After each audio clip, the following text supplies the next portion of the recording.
इस वक्त की बड़ी खबर आपको बताते हैं, स्पीकर के लिए विपक्ष ने उम्मीदवार उतार दिया है। के सुरेश होंगे विपक्ष के उम्मीदवार। ये बड़ी खबर इस वक्त की है। ओम बिरला एनडीए के उम्मीदवार और के सुरेश विपक्ष की तरफ से स्पीकर पद के लिए उम्मीदवार के तौर पर अपना पर्चा दाखिल कर रहे हैं। यह देश के इतिहास में पहली बार होगा जब स्पीकर पद के लिए चुनाव होगा। इससे पहले आपको बता दें, राहुल गांधी की तरफ से आज ही बयान सामने आया था। राहुल गांधी की तरफ से कहा गया था कि सत्ता पक्ष स्पीकर के लिए जिनके नाम को आगे बढ़ाएगी, हम उनका समर्थन करेंगे। डिप्टी स्पीकर पद विपक्ष को मिलना चाहिए। क्या इसी को लेकर सहमति नहीं बनी और इसी वजह से अब विपक्ष की तरफ से के सुरेश का नाम आगे बढ़ा दिया गया है। स्पीकर पद पर चुनाव होगा।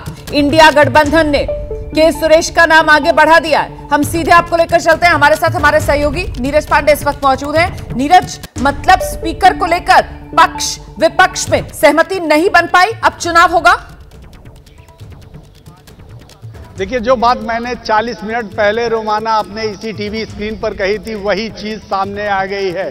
स्पीकर पद पर आज तक कभी चुनाव नहीं हुआ और पहली बार स्पीकर पद पर सत्ता पक्ष और विपक्ष दोनों आमने सामने होगा। भारतीय जनता पार्टी और एनडीए की तरफ से ओम बिरला, जो अभी पिछले 5 साल से लोकसभा के स्पीकर थे, उन्होंने अपना नामांकन दाखिल किया और विपक्ष की तरफ से 8 बार के सांसद के सुरेश, जो केरल से आते हैं, उन्होंने अपना नामांकन दाखिल कर दिया है। जी। तो स्थिति साफ हो गई है, तस्वीर साफ हो गई है। अब मुझे आप ये बता दीजिए, के बीच में अब मुझे आप ये बताइए नीरज पांडे, ये नौबत क्यों आई है? डिप्टी स्पीकर का पद विपक्ष को देने के लिए क्या सत्ता पक्ष तैयार नहीं हुआ और इसी वजह से सत्ता पक्ष के सामने विपक्ष ने स्पीकर पद के लिए भी आप अपने उम्मीदवार को मैदान में उतारा है?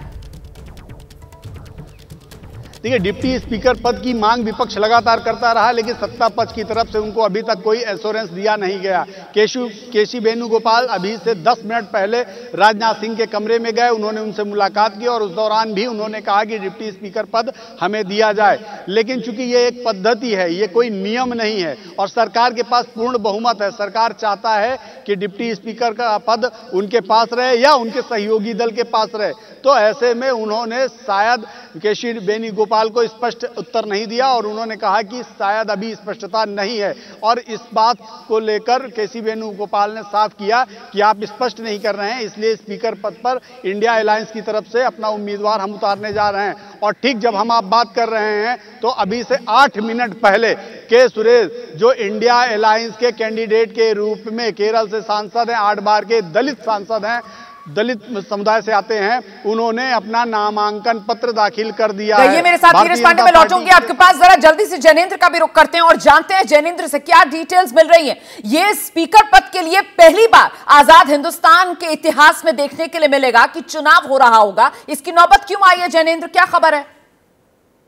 बिल्कुल, देखिए, केसी वेणुगोपाल कांग्रेस के संगठन महासचिव और टी आर बालू डीएमके के वरिष्ठ नेता दोनों गए थे राजनाथ सिंह से मिलने। राजनाथ सिंह के सामने उन्होंने डिप्टी स्पीकर की शर्त रखी कि आप डिप्टी स्पीकर विपक्ष को दीजिए, हम सहमति अपनी जता देंगे जो आपके उम्मीदवार ओम बिरला है स्पीकर पद के लिए।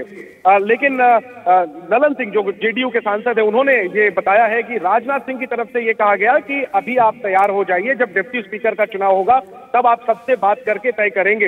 राजनाथ सिंह की तरफ से कोई भरोसा नहीं दिया गया और यही वजह है कि केसी वेणुगोपाल ने फिर कह दिया कि हम अपना कैंडिडेट उतारेंगे स्पीकर चुनाव में। उसके कुछ ही देर बाद के सुरेश, जो जैसा नीरज जी बता रहे थे, केरल से 8 बार के सांसद हैं, उन्होंने नामांकन दाखिल किया है। ओम बिरला और के सुरेश के बीच स्पीकर पद को लेकर चुनाव होना है। हालांकि देखिए, संख्या बल जो है वो साफ तौर पर ओम बिरला के साथ है, लेकिन अपना विरोध दर्ज कराने के लिए कहीं ना कहीं विपक्ष की तरफ से उम्मीदवार दिया गया है और जो पेच अटकी है वो डिप्टी स्पीकर के पद पर ही बात अटकी है। विपक्ष की तरफ से साफ तौर पर कहा गया कि आप डिप्टी स्पीकर अनाउंस कर दीजिए कि आप अपोजिशन को देंगे। सत्ता पक्ष की तरफ से ये शर्त नहीं मानी गई, बल्कि सत्ता पक्ष की तरफ से पीयूष गोयल और ललन सिंह आए बाहर पार्लियामेंट हाउस से और उन्होंने ये कहा कि लोकतंत्र में शर्त नहीं चलती, लोकतंत्र शर्तों के आधार पर नहीं चलता।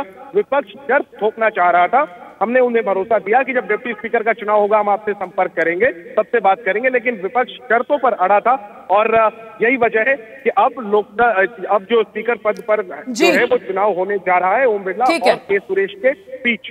रहिए मेरे साथ, नीरज पांडे भी हमारे साथ मौजूद हैं। देखिए, कुल मिलाकर डिप्टी स्पीकर पद को लेकर सत्ता पक्ष की तरफ से विपक्ष को अश्योरेंस, भरोसा नहीं मिला और इसी वजह से अब विपक्ष का यह फैसला कि स्पीकर पद को लेकर विपक्ष चुनाव मैदान में उतरेगा और पहली बार हिंदुस्तान में स्पीकर पद के लिए पक्ष विपक्ष के बीच दो उम्मीदवार आमने सामने होंगे और चुनाव होगा।